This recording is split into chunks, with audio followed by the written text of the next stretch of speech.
Today, I have chosen a topic slightly out of the usual ambit of existing problems and their solution. This is because Dr. Gopalan realized in the 90s, studies carried out by Dr. Kochupillai and co-workers in All India Institute showed for the first time that sun-drenched India is not at all free of vitamin D deficiency. I personally know all the students who were doing their DM endocrinology at that time and have very cordial relationship with them because at that time I was in ICMR. They used to come and say, "Ma'am, you know, we find 70% of our nurses in summer and 90% of our nurses in winter have vitamin D deficiency."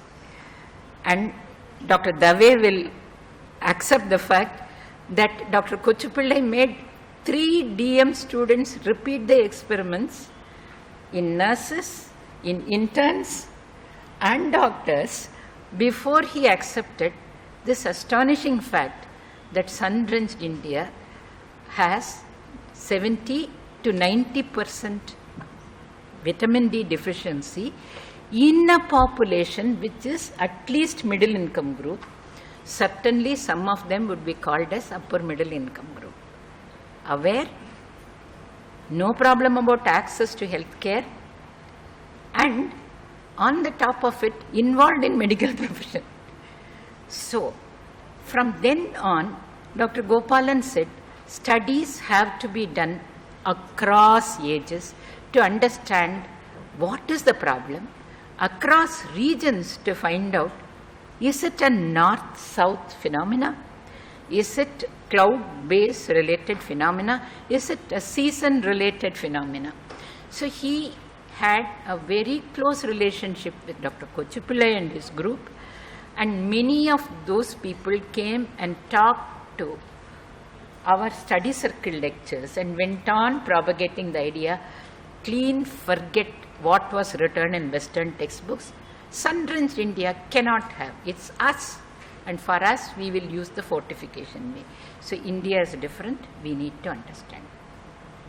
Somewhere along the line, he said, if it is affecting all people, pregnant women, children, young children, we need also look what can supplementation achieve. And for anything, Dr. Gopalan's one dictum is, please begin your interventions early in infancy and childhood. If you correct anything, you have a healthy life for the next 80 years. You do not have such an advantage in any other age group. So, he began calcium and vitamin D supplementation studies during infancy and early childhood. Yet another belief that Dr. Gopalan had was that megadoses are only for emergency situations, non-existing infrastructure, and situations where other things are not available. As far as supplementation to population is concerned, it should always be at half or 1 RDA. And therefore, the study that he wanted to do was daily supplementation of a calcium and vitamin D syrup to infants from 15 days to 2 years of life. And what was his aim? Not calcium and vitamin D deficiency. Will it help linear growth? Because linear growth has huge implications in terms of future health of the person. So that is what this study is all about. I have already told you that this awareness for vitamin D deficiency existed across. We also know breast milk content of vitamin D is low, and low vitamin D levels in preschool and school children have been reported across India. And I'm very happy to see Dr. Marva sitting here, because he was responsible for more than half such studies, and also studies on supplementation to school children at something that resembles half RDA, and seeing what it does. We did not have any data on impact of daily supplementation of vitamin D in young children. We therefore undertook a study with the objective on finding the effect of daily supplementation of calcium and vitamin D in children from low income group from first month till 24th month on height of children at 24th month. The study design envisaged randomized double-blind placebo-controlled trial. The code to distinguish supplement from placebo was known only to the manufacturing unit and the DSMB chairman.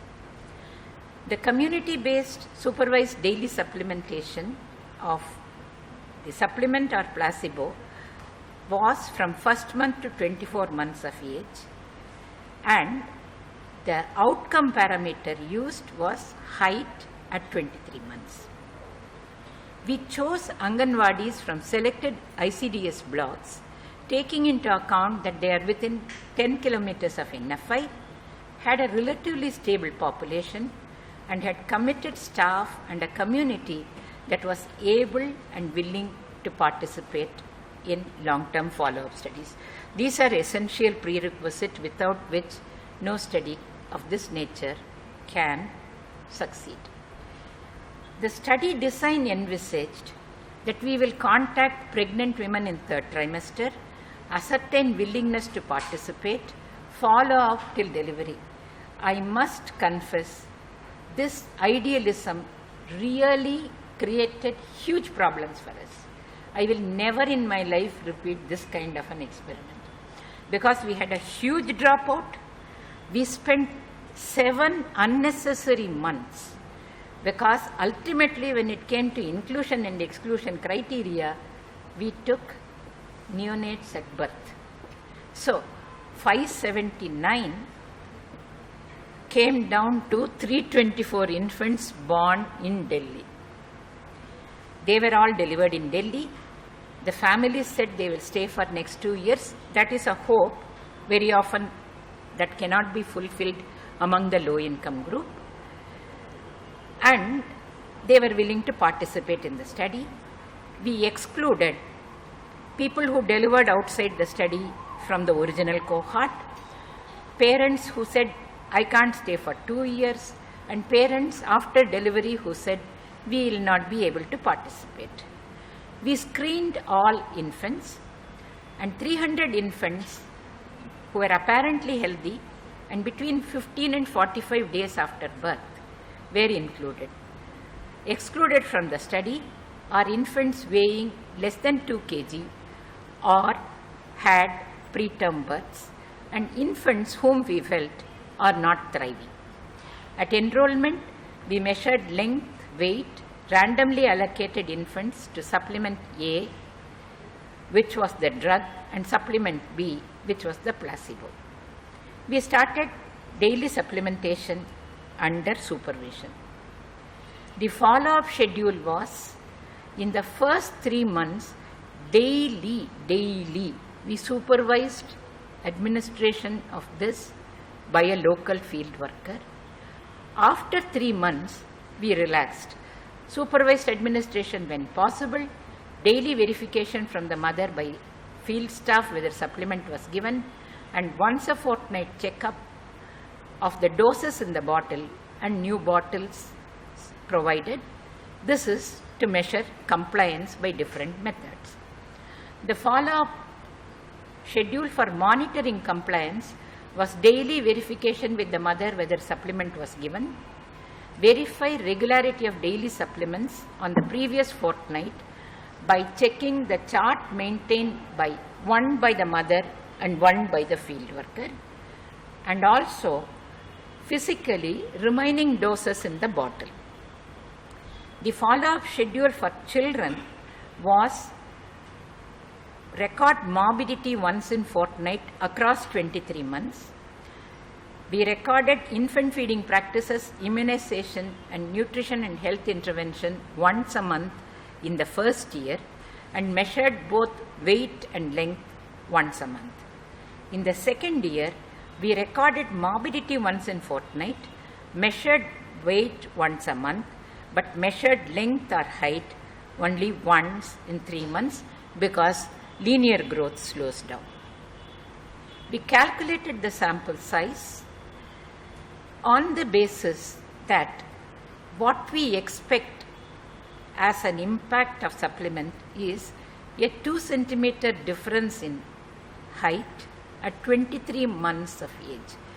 Why 2 centimeter? The 2 centimeter will become 6 to 7 centimeter difference in height in an adult, and that is the difference in height of an adult from low income group and an adult in the highest socioeconomic group in Indians. So it's not a statistical jugglery, it is based on reality. We estimated that in spite of all our efforts, we may have dropout between 25 and 30% over a period of 2 years. It exceeded even that, and therefore, when we realized in the first 3 months that dropout rates are becoming higher, we increased the enrollment to 3,000. The study was approved by the Institution Ethics Committee of Nutrition Foundation. Permission to conduct the study was obtained from the Department of Women and Child Development, NCR, Delhi. We also got the approval of the Central Ministry. The study was registered with the Clinical Trial Registry of ICMR, and the study was monitored very closely both by the Scientific Advisory Committee and by the Data Safety Management Committee of Nutrition Foundation of India. This is because infant children are the most vulnerable group, and no precaution is to be left unattended. We looked at the socio-demographic profile of the population. Majority were what they called as low middle income group. They are not really the lowest. They are drivers, plumbers, electricians, they don't know poverty in the extreme limit. There were no serious constraints about where the next meal is coming. Husband and wives were fairly literate, they can read and write. There were no differences in the socio-demographic profile between between the children who received placebo and the children who received the supplement. We also looked who completed the supplement and who did not complete the supplement. There were no differences in the socio-demographic profile either in relation to this. Here is the enrollment, continuation and dropout rates. We enrolled 150 for both supplement A and B. Completed again 95 and 93. There were no differences in continuation or dropout rates between the placebo and the supplement. Compliance with daily supplementation is a very, very important thing. For this, we took a lot of trouble to find out how do we assess compliance. The supplement was given in a bottle that contained 20 doses, 200 ml. Along with this, a plastic cup was given which is 10 ml. This is to be filled by the supplement up to that mark and given to the infant every day. Prior to the study, we requested the mothers and Anganwadi workers to fill from the same bottle water. Yes, viscosity is different, but we didn't want to waste the supplement on this. We gave water in it and gave the cup and said, come, now measure 20 ml and 10 ml and put it into the beaker, and we will measure the final thing. The number of doses that they measured from 200 ml of water ranged between 18 and 22. I think it is logical to approve that this is what will be the reality when they give the supplement. So we took it that any bottle which was completed within 18 to 22 doses, the child had full compliance. If we use it to calculate the number of bottles that the children should have had between 1 and 23 months, it comes to 37 bottles plus minus 4 bottles.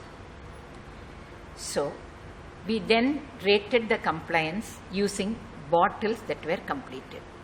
We were very happy that 80% compliance rate over a period of 23 months fell within this. And even those, there was no excess given, because in vitamin D you have to think of excess as well. The reduction was okay, 15%, acceptable, and beyond that we cannot hope to achieve under field conditions. There were no differences in compliance between supplement and placebo. We all know 3 factors affect growth during the first 2 years of life. First is weight at birth or at first month of life, when the birth weight is not available or we suspect it is not accurate. Many hospitals still do not take birth weight accurately. The second factor is infant and young child feeding, and the third is morbidity due to infections. We looked at the entire cohort. We know, and this study also demonstrated, birth weight and weight in the first month is a major determinant of attained weight at 23 months. This goes back to Shanti Ghosh's time. 4 decades make no change. Reality is reality. We then looked at infant feeding practice every month, month-wise, and found there were no significant differences in the infant and young child feeding practices among the group that received supplements and among the group that received placebo. The third factor, morbidity, again we looked at both the groups and found there was no significant difference in prevalence of morbidity between the 2 groups. Here, the one additional factor was vitamin D's in addition to the nutrient action, vitamin D is supposed to have protection against infection. Increasing number of studies are now directed towards this beneficial effect. So this study did look at morbidity and found no difference. Let's now look at the final study results. This shows the growth in height, weight, and BMI in placebo and supplement group. As you can see, all the lines, the blue lines and the yellow lines, are literally overlapping across all age groups. We may also have a question, is it something that affects the lowest group? Is it something that affects the highest group? So we looked at group A versus group B at 23 months. You can see here again there is absolutely no difference in height. Of course, our children are way short as compared to the WHO standards, which is shown in green. But between supplement group and the placebo group, there were absolutely no difference, indicating that all the effort that we put into 2 years has showed us a result which says vitamin D supplementation at half RDA does not have any effect on linear growth. But we found a great nugget of information which will help infants and children across the country.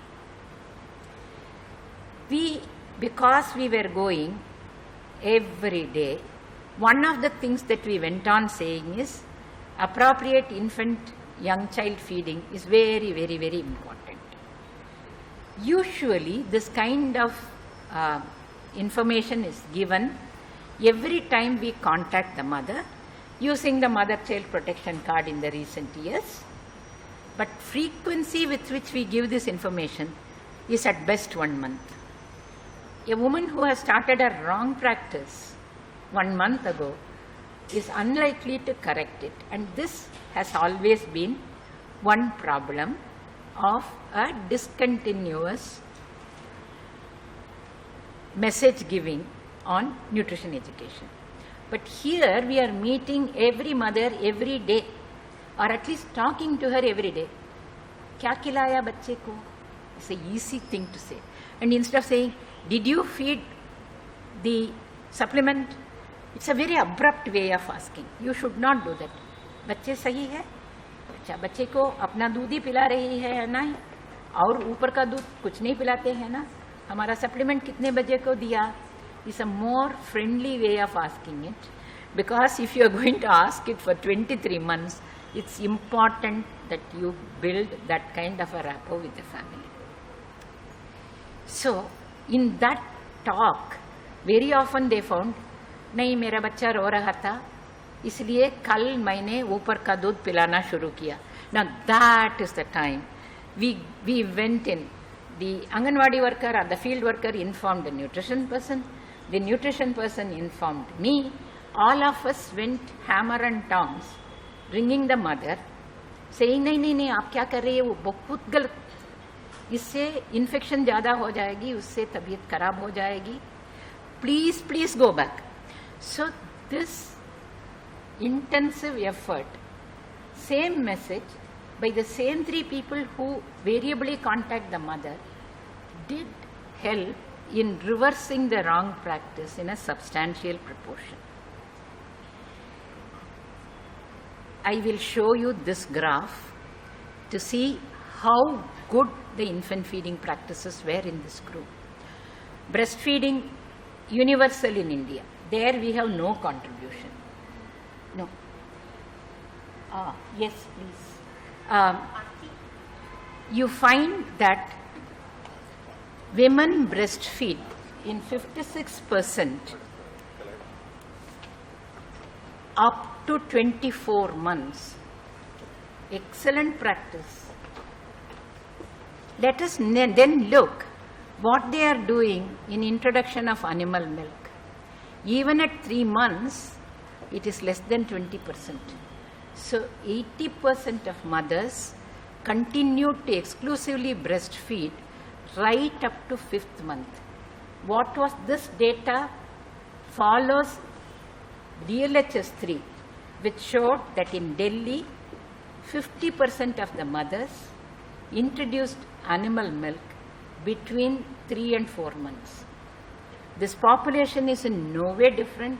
District level household survey data for South Delhi is what we have taken for comparison. We did not use lactation counselors. We did not use any highly talented PhDs to go and sit with these people. We used the ordinary Anganwadi helper, Anganwadi worker, field worker, ANMs, nutritionist visiting once in 15 years, and us visiting maybe once in 2 to 3 months. So it's possible within the existing infrastructure. The second I would like you to see is this bit, which is introduction of semisolids. Theoretical teaching is that semisolids should be introduced at 6 months. It should be freshly cooked and given 4 to 5 times. Okay? We talked to mothers and asked them, please ऐसा करो, नहीं है तो infection हो जाएगी.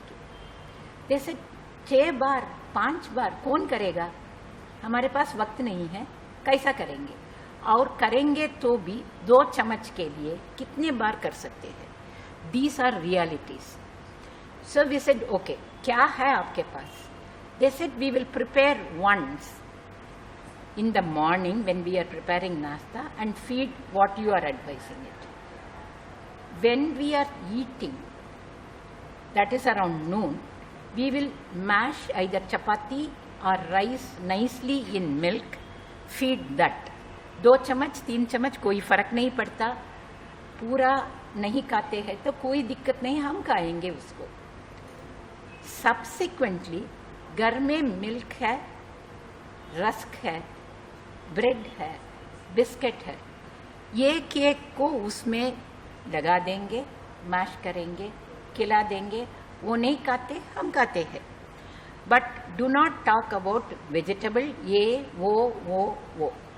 और 6 बार बनाना हमारे बस का में नहीं है. So we said, okay, we understand you are not going to be able to address micronutrient, dietary diversity. Let's forget that for the moment.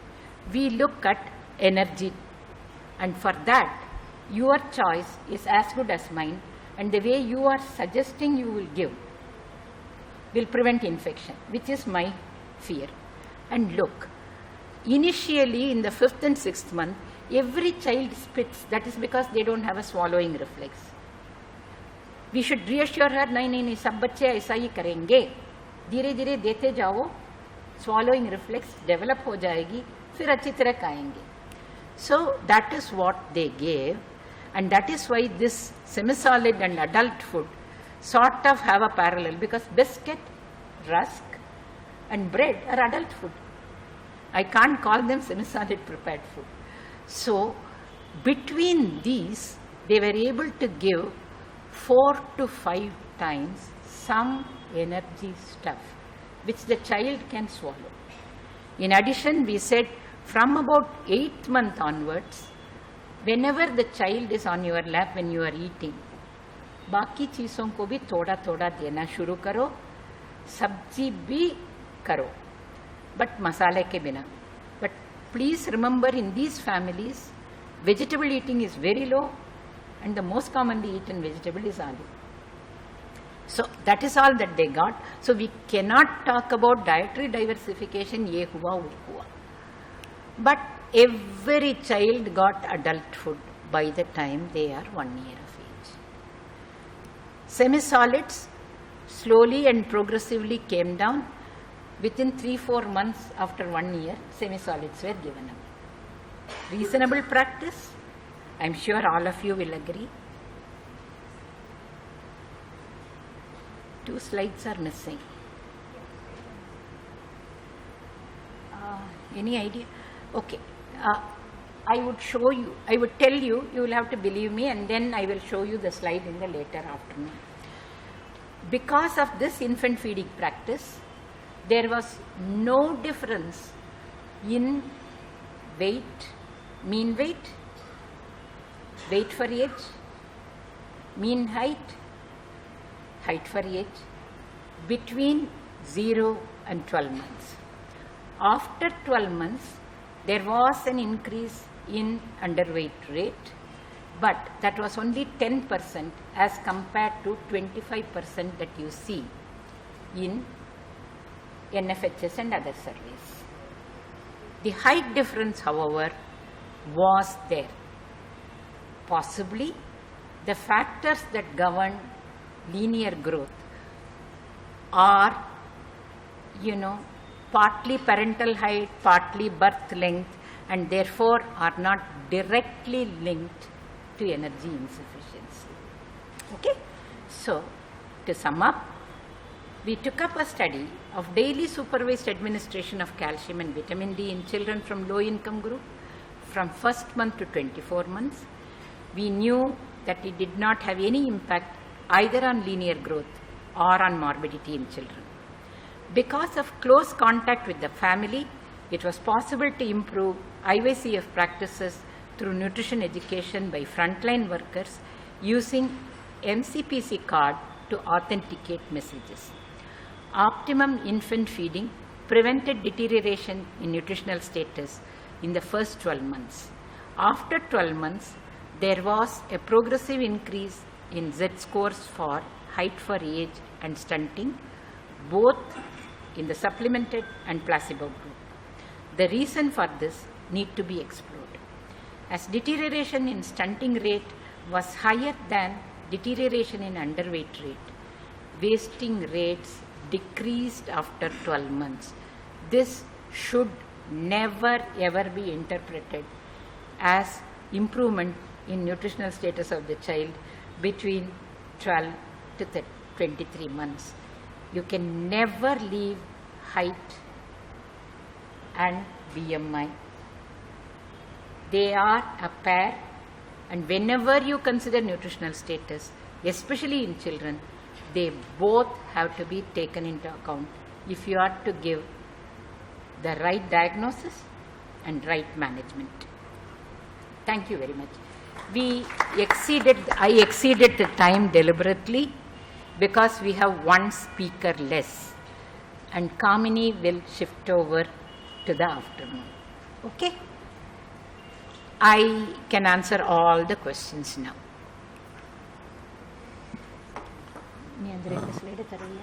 From the audience, the questions, and from the seniors in the audience, some comments if they wish to make, if Madam allows. Yes, okay. Everything. Now we have plenty of time, so no worry about time constraints. Ask as many questions because it is a controversial presentation, and therefore worries and queries have to be expressed and cleared. Otherwise, progress will be very, very tardy. While others are trying to muster courage to ask question, Madam, if I can make a comment. Yes. Whenever I listen to a presentation by an expert in nutrition, my respect and admiration for my mother increases manifold. I am talking of the time when I was born, almost 60 years ago. There were not so many experts. But the way she ensured that I did not have frequent or prolonged episodes of diarrhea or respiratory infection, and I gained weight and length. When I listen to the presentations, what are the things that come into play? My respect for my mother increases. She was a teacher. She had the wisdom, although she did not have too much of support as far as the relations and her in-laws and other things are concerned. So you should never forget the way your mother brought you up. You must give credit to her, because if you are hale and hearty, part of the credit should go to your mother. So I take this opportunity to express my thanks to my mother, but now open to questions.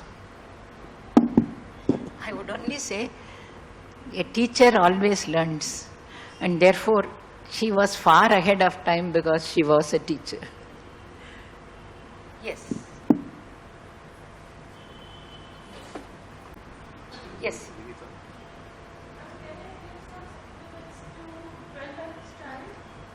Huh? Can I give some supplements to give, for 12 months time, if he's not eating anything while teething and all, so can we give? By 12 months, Yeah. the child should be eating all adult food. If you had started slowly familiarizing him with the normal food that you eat, and he eats, see, we adults are used to a 3-meal pattern. You should not force the child into a 3-meal pattern, because children have very small stomachs. Yeah. So they get filled very fast and they will say, nahi khayenge. So in between meals, you should give them something. And in a well-to-do family from which you come, I would suggest nice variety of seasonal fruits to be given once, good vegetables without too much of masala to be given along with 2 meals, or bread with that. Bread we can give. No harm, it is wheat. Kya difference hai nutritionally between bread and chapati? None. So children hate monotony. Children like variety. understand also, some people all through their life like sweets. I love sweets. I am not very fond of savories. Some children hate sweets. They love savory. Yeah. Please watch your child. Find out what he likes. Give your food according to its likes and divide it into 6 meals from now until the child is 3 years of age. And in that period, reduce temptation to give fried food, ice creams. Yeah. Kheer is okay because it has milk, but not sweets. Fine. You will get a normally nourished child. Overnutrition is a major problem today in under 3, and that is in our income groups. So you should not allow that to happen. So the indictment against fried food which are tasty and sweets which are tasty is to prevent overnutrition, but fill with variety so that they have the satisfaction. Because while teething problem, na, the child can deny, he is like, no, he don't want to eat anything. This is the problem because Vinita, this is a problem of working women. yeah. You want to force everything down their throat in 3 minutes. He wants your company for 2 hours. This is the conflict. You know, you are all my children. I am not saying anything that all of us have not faced. But spend more time. There is absolutely no other method by which you will be able to give good nutrition. And company makes your child nearer to you. That's also worthwhile. Yes, Dr. Marva.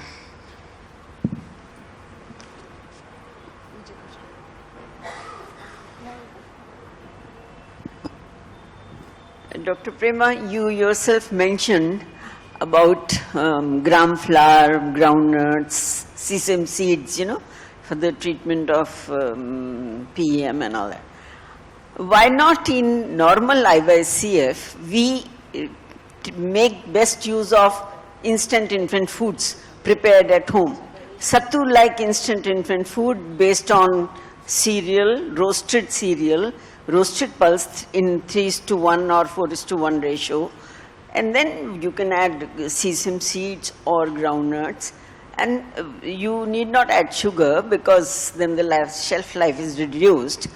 And teach the mother that prepare the sattu-like instant food at home and keep it in airtight container, and you can at least give in in rural area they normally cook 2 times, not even 3 times. So when they are not making fresh food, then they can reconstitute it with boiled water or milk, this thing, and give it to the child. So this will give a good quality protein, and a substantial, and especially in cases of this laborers' families, they leave the child to the neighbors. So they can make some laddu, steamed laddu out of this weaning food, or barfi, and leave it with the neighbor that you feed this to the child, or the elder sibling, something of that kind, because just depending on bread or biscuits and and they don't have so much milk also. So how would you meet protein and calorie requirement? As I said earlier, this was a low middle income group. 90% of the women were housewives. They were not working outside. They did not underlying the entire ICDS take-home food ration is this. We have been going about it for 3.5 decades. But even now, many of these families were not able to access THR.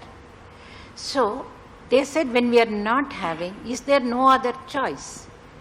So under those, and they were not from the poorest of the poor. They all had tea in the afternoon. Without doubt, they had tea in the evening when the husband came back. They had tea in the morning. But breakfast making in the morning at 8 o'clock was tough. So they very often had rusk bread and tea. So we were adapting to what was available at home. The poor labor who has nobody, of course you have this, but for that we also need to strive. Laddu दो, कुछ भी दो, available होना है, घर में पहुंचना है. And these houses did not have it. So we went and did work what is available. What is available was this. So just give that was what we suggested. Sugar is never added at the preparation level. Sugar and jaggery are available at home at the time of preparation, and that's why I said some children hate sugar, so add namak. So those are all local, and mothers know their children much better. You can't give generalized guidelines. But yes, it has to be tailored to the family, what's available, and personalized care to the extent that's possible. This is a research study. We could do it. Could we do it everywhere? I'm not very sure, but it is worth a trial. Dr. Marwa has been waiting for a long time. No, I must congratulate you first on this very difficult kind of work that you've carried on for 2 years. I would have been happier if we had some vitamin D levels measured at 2 years at least, to say what has been the impact of supplementing at least 250 IUs per day, as what levels do they reach. That would have given us a lot of information about the end results of your study. Did you have any prevalence on rickets or something in these children? That would have again been very, very interesting, because if you did not find rickets after 2 years in these children with this, that itself goes to say, well, this has been a great impact that we did not find rickets after 2 years in these, which are low socio. The other thing is that most of these families which you have studied, you know, they do expose their young ones to sunlight with massage and other things. Maybe that they already had adequate vitamin D levels, and addition of 250, whether it was truly required, that it did not show any results, because we don't expect much changes if it is beyond 10 or so, whether natural. So I think these are few points which I thought would may interest you, or if you have some answers to that. They are very valuable points. You see, we had major debates within us with the funding agency, which was ICMR, with the clinical trial people and DSMB people. They were very uncomfortable in blood drawing in the community setting. So we said no. For the time being, we are not even very sure. So we will not do it. Let us look at linear growth. Your other points are well taken. Many of them, from about 4 months onwards, they took their child out when they go shopping, when they do this. See, that kind of sun exposure, first 2 months, they were essentially confined to home. But thereafter, where the mother went, the baby went along with them. And they were housewives, they did the marketing, they did taking the elder child to school, everywhere. They had nobody to leave the child with. So where the mother went, the baby went. This we couldn't document in any big way, and that remains a lacuna in our study. Yes. Yes. My question was that in diet we are not able to get much of vitamin D. So is it that all of us should be given vitamin D, because in sunlight also we are not being able to get much vitamin D. Even I am working in the hospital and I am finding my adult patient and my young patients coming with either infections, and later on they are finding it out that it is vitamin D deficiency that is causing all the infection or all the low-lying reasons for anything. So, ma'am, what should be done? Should we give placebo? Should we give in supplements to everybody, in adults as well?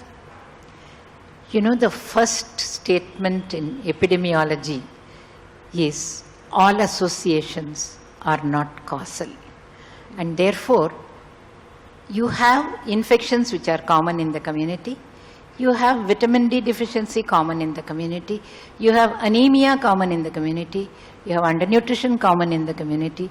You have poor sanitation, poor water supply in the community. To what do you attribute? Okay? So, it's not that vitamin D supplementation is required. We do have a huge problem of lifestyle change in the last 4 decades. None of us see sunlight. It's a reality. So, no point in saying half an hour sunlight exposure between 12 and something would be fine, you will manufacture enough. Where are we there? So, that needs to be addressed. Perhaps exercise needs to be addressed. How on earth are you going to exercise in 44 degrees between 10 and 12 in summer? I don't know.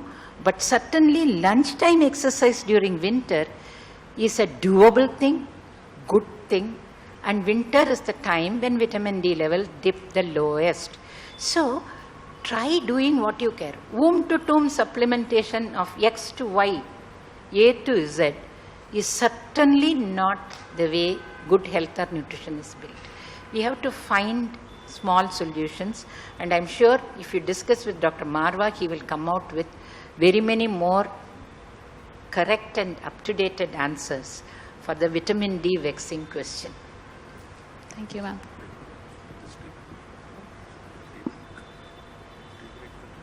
Tea break abhi hai. Yes, Dr. Marwa. No, one or two more comments if time permits. Yes, yes. When you want extra skeletal benefits of vitamin D, you got to have it at very high levels of vitamin D in your blood. That has been very, very clearly shown, not only by us in congenital ichthyosis patients, where they dramatically improved when we gave them high doses. This was actually a surprise, pleasant surprise, and I think the professor of dermatology, Professor Sethuraman, got the best of dermatology award for this. Another paper which came was ulcerative colitis from PGI Chandigarh, where they did see extraskeletal benefit in ulcerative colitis, again published. So if you really want some other benefits in terms of infection, in terms of immunity development, you go to have higher levels of vitamin D and for a longer duration. So it doesn't occur you give vitamin D for 3 months and your immunity will go up like that. Secondly, the requirement for Indians is certainly very different. For simple reason, what she mentioned was exposure to sun. You did mention about winters. We expose children for 1 month in winters in Tagore International Schools, December, January. There was no formation of vitamin D. And the UVB index was very, very low at that time. Probably because we hardly get any strong sun directly hitting your skin. When we expose children from Sadhu Vaswani Girls School for 1 month in the month of May and June, the rise of vitamin D after 1 month, one class, 40 minutes of exposure with 15% to 30% body surface area was only 4 nanograms. For 10 nanograms, it went up to 14 nanograms. Now, if you consider 20 as normal, well, you did not achieve despite 1 month of exposure. Maybe after 3 months of exposure or 6 months, you may have, but I have no answers to that. But what I was trying to say is even exposure for half an hour to 40 minutes for 1 month does not really suffice to raise your vitamin D to normals. And the biggest question is what is normal is we're still working on what is normal. But what I've seen is if you take 20 as the cutoff, which international committees recommend, we in 1,000 children we made into 3 groups. In one group we gave 600 IUs every day, the second group 1,000, and the third group 2,000. For the simple reason that 600 was recommended by Institute of Medicine, 1,000 was recommended by Endocrine Society of America, and 2,000 by a lot of publications from Professor Michael Hollick. When we define RDA, you must all understand is that whatever the amount is required to make 97.5% of the population achieve normal levels. With these 3 doses, 600, we could achieve 20 nanograms in 70%, with 1,000 in 82%, and with 2,000 in 95% approximately. So I still keep wondering, do we not achieve 97.5 even with 2,000, and we recommend only 600? So these are points which, we have to struggle with. What is our requirement here? Maybe the pollution is too high in Delhi that we work on, so the exposure to sun also doesn't really help much.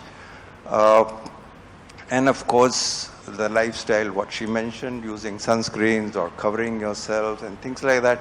So I think the point I'm trying to make is, when you give high dose, you will see a lot of genes lightening up when your levels are between 40 and 50, which does not occur when it is 20. So that's extraskeletal benefits if you want to achieve. And we must really come to some definite conclusion as to what really is our RDA for Indians. Thank you. I would just make one final thing that is on the anvil, which you are all hearing very often now. Lifestyles, damn difficult to change. Sun, very difficult to expose ourselves. Where do we go from now? One of the things that has been happening in the last few years, Dr. Marva is also a part of that expert group. Food fortification through 2 food sources. Oil, which is mostly manufactured by large manufacturers. This will achieve maybe about 40 to 50% coverage. 1/3 to 1/2 of the RDA is fortified, oil is fortified with it, so that, the Indian consuming total of RDA for oil is 30 grams. Please understand that. So if you exceed that, you are on the obesity track. So you should stick to that. At that level, 1/3 RDA is provided by this. The second source is dairy. Only organized dairies like Mother Dairy, Avin, and things like that, Amul, they are all fortifying their all types of milk, starting from toned, double toned, skimmed, full milk, full cream. So that's another source. These are some small sources. It affects different segments differently, but we are slowly exploring the pathway, whether to some extent food fortification at levels in the commonly consumed foods will help at least the middle and the upper income group. So we are exploring all situations. One of the things that we have is an open mind. No dogmas, experiment, find out what works, for whom does it work, and try evolving alternate strategy. Thank you very much for an excellent series of questions which clarified several things which I left hanging in the air. We now break for tea and reassemble for the next session.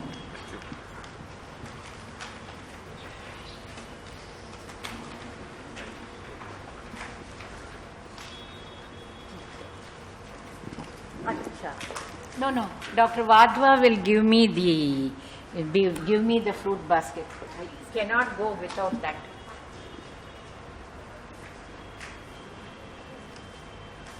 Thank you so much.